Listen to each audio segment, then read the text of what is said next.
Hola amigos, bienvenidos a mi canal de YouTube nuevamente. Hoy les voy a enseñar algo que es sumamente interesante y que no mucha gente lo sabe. ¿Ustedes sabían que con su iPhone, dejándolo a distancia y sus AirPods, pueden escuchar todo lo que escucha su iPhone? Es increíble. Pueden dejar el teléfono a 20, 30 metros, ¿sí? Siempre y cuando no pierda la conexión con los AirPods, y escuchar todo súper amplificado. Realmente es una locura cómo se escucha. El nivel de calidad que tiene es increíble. Así que yo hoy les voy a enseñar cómo tienen que hacer para poder usarlo. Vamos a la intro y comencemos.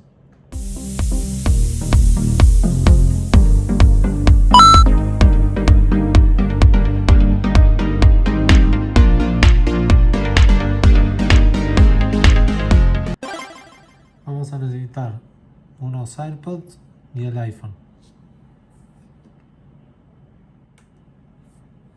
Sacamos los AirPods de la cajita y vamos a configuración, Bluetooth, y los conectamos. Ahí ya están conectados.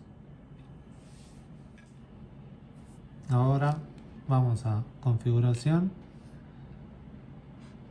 centro de control, personalizar controles, bajamos hasta donde dice audición,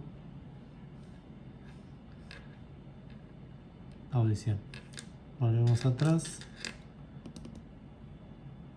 deslizamos y acá van a ver que está el simbolito. Ahora te dice no está disponible. ¿Por qué? Porque para que esté disponible tenés que ponértelo, ¿sí? Ahí yo me lo pongo.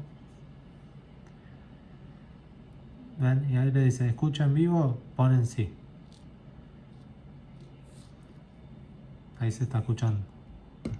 Miren. Ustedes no tienen idea. Me saco porque no lo puedo usar.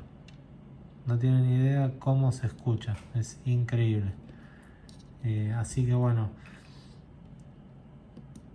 Pruébenlo y me comentan a ver qué les parece. Pero la verdad es que es sorprendente. Yo cuando lo probé me encantó. Por favor déjenme un like porque me súper ayudan a seguir haciendo videos. Suscríbanse y cualquier duda que tengan me dejan un comentario. Nos vemos en el próximo video.